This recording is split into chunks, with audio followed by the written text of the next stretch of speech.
Joe Manchin has been babbling, and he is talking about how his life changed, his perspective changed when he saw the insurrection at the Capitol on January 6th. This is a person who has no intention of ending the filibuster.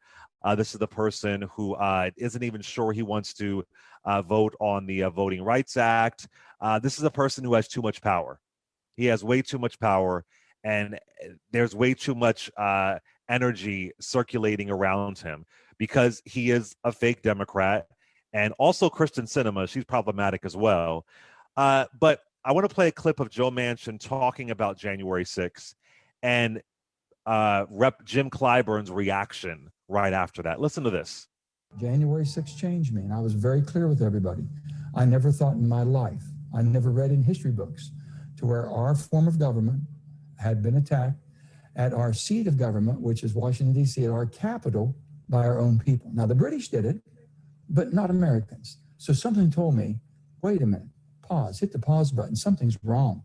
You can't have this many people split to where they want to go to war with each other. He said that, if I remember your interview, that January 6th changed him. Well, it changed me as well. And I want to remind him of what some of those insurrectionists were saying to those African-American law officers who were out there. One man talking about how many times he was called the N-word.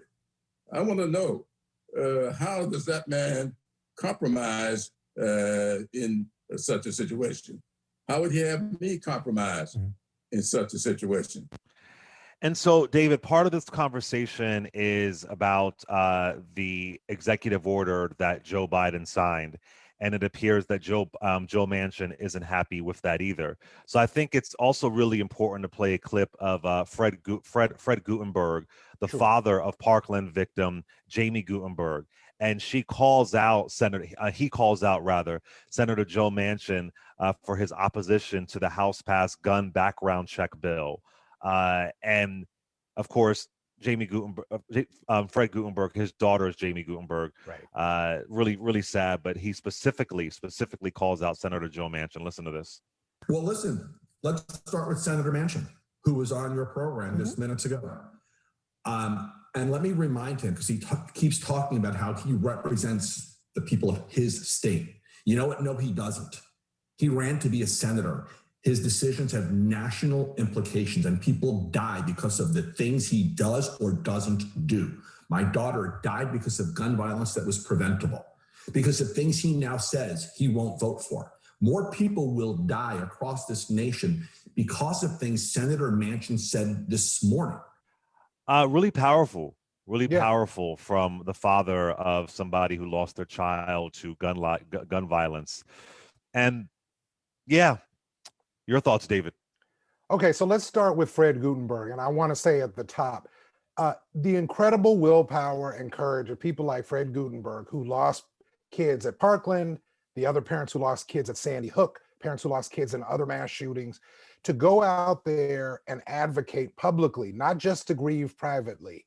They are doing a service, and they are giving more of themselves that was given to them. So I want to give that to Fred Guttenberg. I think he's right on the merits of this issue. I do think, I wouldn't say it quite the same as him, as far as Joe Manchin does represent the people of his state. Yes, he's part of the US Congress, the federal legislature, but there's a balancing act between representing the whole nation as a US senator and representing the state that elected you. And for better or worse, I think Manchin is responding to what he sees as the political winds in West Virginia. Now, on the merits of this bill, I think those who are in the Manchin camp are wrong. Nothing in the Biden administration, nothing in the Obama administration, for that matter, was or is or was ever intended to be some kind of gun grab or evisceration of the Second Amendment. It was always moderate, common sense gun control reform meant to try and make people marginally safer while respecting the right of people to basically to own firearms.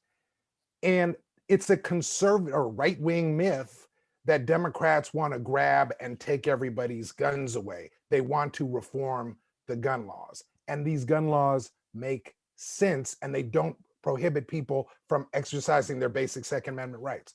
On the merits, I think Joe Manchin is wrong. On the process, I do understand Senator Manchin saying he doesn't think that President Biden can bring this about through executive order. That's the libertarian in me. And I also think that this is what you get when you have a Joe Manchin at the far right end of the Democratic Party. Remember, in 2010, Clay Nation listeners can look it up. Go on YouTube. He ran a campaign ad in 2010 where he loaded and fired a rifle and shot it at a climate change bill that was tacked to a post. That was effective messaging in West Virginia. Now, should West Virginia, a relatively small, relatively poor, not especially diverse state, have this much control over the agenda in a party that is, broadly speaking, for gun reform, for other things that Manchin is against? Maybe not.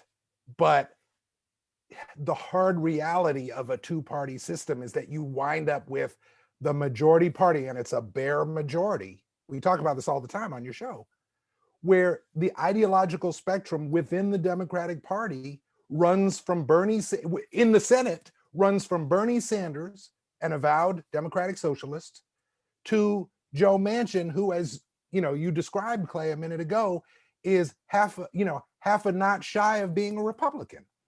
And as much as it frustrates Democrats that he has so much sway in their party, and Senator Sinema and a few others of the moderates, Senator Feinstein, Senator Tester, I encourage Democrats to think of it this way. You would rather be in a bare majority with people like Senator Manchin frustrating the broad agenda of the party than you would being in a bare minority if Senator Manchin switched parties, caucused with the Republicans, and Senator McConnell was the majority leader again. And that is right there is where you see the inherent flaws in our two-party system when the country is so closely divided. Congressman Clyburn is right to challenge Senator Manchin. If you were so affected by the events of January 6th, what are you going to do about it? But it's all of those other things that weigh into the balance that are the imperfections of our two-party system. Though, I got to push back on you, David, this Okay. idea that he is just a senator for West Virginia. I totally agree with Mr. Gutenberg that he is not, that he is a United States senator. He is a Democrat. He won as a Democrat. I believe if he would have ran as a Republican, he would have lost because he would have had too much competition. So I think that it would have been much harder to win as a Republican in West Virginia because there's so many folks you have to compete with. So I want to push back on this idea that he's just representing his constituents. The majority of people in America, the majority of Americans, they want stricter background checks. They're open to sensible gun laws, and I agree with you. What Joe Biden wants, what President Barack Obama wanted, it's not that extreme at all. I want much more, which is there's no way that's going to happen. But I got to push when it comes to voting rights. I got to push back that the answer is, he's just representing people in West Virginia. No, if your people in West Virginia don't want Black folks to be able to vote, if Right. your folks in West Virginia, and I highly doubt this, as poverty stricken as West Virginia is, I find it hard to believe that they don't want a $15 minimum wage in West Virginia, which Joe Manchin is also against. I think it's not about his constituents. I think that he is insidious. I think that he is soulless. I don't think he cares. I think he is a political opportunist. I think he just cares about being a politician and staying in office. And sadly, in most states across the country, I don't have the exact stats in West Virginia. People who are lower on the economic scale, they have lower voter turnout. So maybe he's depending on the wealthy people in West Virginia. Right. I believe do I have this right? West Virginia has almost the same amount of folks as DC. Like they're a small, they're popular all around. It's not quite that small. DC has less than 1 million people, but it's a smaller state. Yeah. No, but nonetheless, I feel like I'm sure there are people who would want plenty of these things, but you care about the rich, wealthy people in West Virginia who you believe are going to reelect you, who wouldn't have elected you if you were a Republican because you would have had more competition. So I think it's all politics and not him caring about his constituents. So I appreciate Mr. Gutenberg pushing back, because every single person, even when it was John McCain, a lot of folks love John McCain now, but at one point, he received the most money from the NRA than any other sitting senator.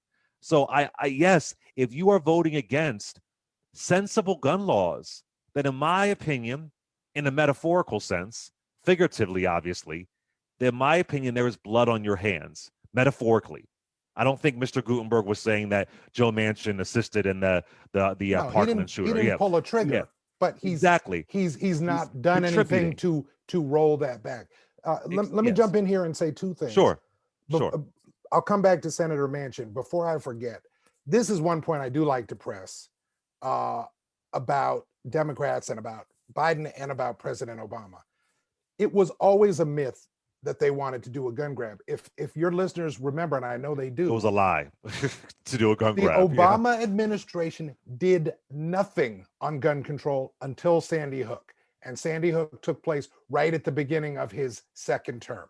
The Obama administration, not only did they make no move to do additional gun control rights, the only gun legislation that passed in Obama's presidency was very early on, was legislation that allowed people under certain limited circumstances to carry firearms in national parks. And I think also maybe on Amtrak, but fact check me on that Amtrak part, Twitter. It narrowly expanded the right of people to carry firearms, not curtailed it. It was only after Sandy Hook that Obama came out and gave that emotional address. I think it was in the White House briefing room where he said, look, we've got to do something, and push forward with it, but it obviously failed. Let me go back to Senator Manchin for a second here. I largely agree with a lot of what you're saying, Clay. Let me push back to your pushback in this sense. Look, when I was saying that he's representing his constituents, I think I was referring to specifically that gun issue. My sense is that in West Virginia, gun control laws are less popular than they are nationally. But on issues like voting rights, on issues like whether or not Democrats get rid of the filibuster so that they can pass other bills, then I agree with you. You're a Democrat. I agree with you that he wouldn't win a Republican primary in West Virginia. And we have imperfections in our system, but some imperfections you live with and some you have to correct, or you no longer have a democracy. You can have a filibuster if everybody has a free and fair, unfettered, unsuppressed right to vote. But if you have voter suppression going on all over the country and you have a filibuster, you don't have a genuine democracy anymore. So I think for someone like Senator Manchin, and I think what Congressman Clyburn is saying to him is, look, we're not going to agree on every issue, but you're not moving on the filibuster. And if you don't vote for the HR 1, which would prevent voter suppression and expand voter access, now you're on both ends of a continuum that are preventing everybody from having their fair say. And especially in a system where the Senate is not nearly as representative of public opinion as the House, Senator Manchin potentially is standing in the way of the people's will. And at that point, yes, if you can support what people in your state want, but not at the expense of what everybody in other states wants if you have a free and fair system. So to that extent, I agree with you, and I agree with Congressman Clyburn. And I want to remind people that Senator Manchin voted with Trump over 50% of the time when Trump was in office. Over 50%. Just to give you an example of the state where I live in New Jersey, Senator Cory Booker voted with Trump 16% of the time. So yeah, it's sad. And we want to see government work. These folks act like they want to see government work, but we literally have a process where it could work, at least within a alleged. And I will always say this: we may technically have the Senate, but in reality, we don't. Technically, but in reality, we don't really have it. We have it but as far as I do want to say, and obviously I'm nonpartisan here, but I do want to say to your listeners who are Democrats, you would rather have it this way than have Mitch McConnell one there. vote flip, and Chuck Schumer was Very not true. Very the majority true. leader, But and it was listen, back to McConnell. Right. Listen, I don't know. I think at some point Joe Manchin might flip. At some point he might. I don't think he will because of what you said before. He has so much power as the rightmost Democrat. But wait, but do I have this right? Can't you flip while you were still in office, or can you only flip when you're being reelected? He could do it later this afternoon if he wanted to. That's what I'm saying. I could see he's a demon. I see that spirit in him. I see a spirit in Senator Manchin. But then he wouldn't have and I don't want to be the Friday afternoon apologist for Senator Manchin, but then he wouldn't have all the power he has. If he was the leftmost Republican, he doesn't have power. Then nobody would care. If he's the rightmost Democrat, he has a lot of power. In a sane world, and look, in a two-party system, you need conservatives to check progressives. You need progressives to check conservatives. In a sane world, though, on issues, the left end of American politics would be Senator Sanders. The right end of American politics, if not Senator Manchin, might be one or two notches further, maybe to Mitt Romney. Okay. Mm-hmm. And Congressman Clyburn would be somewhere closer to the middle. Okay. Mm-hmm. But because a huge chunk, the big chunk, the 75-85% chunk of the Republican Party has gone full Trump, the right is now something that's not conservative. It's whatever Trump is.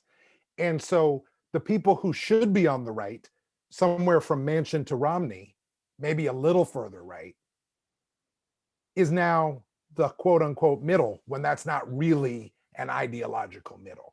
And that is the intractable problem that our politics now is facing.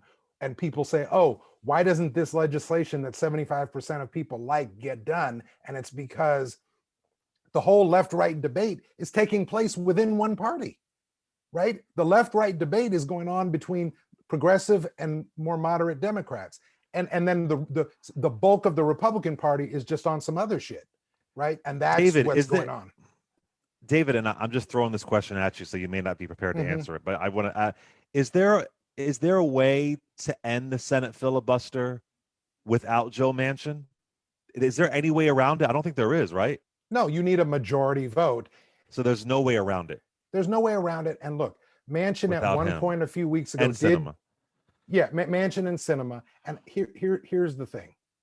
I think Manchin and Sinema, perhaps cynically, think it's in their interests to stick with the filibuster. They think it matches what their constituents want.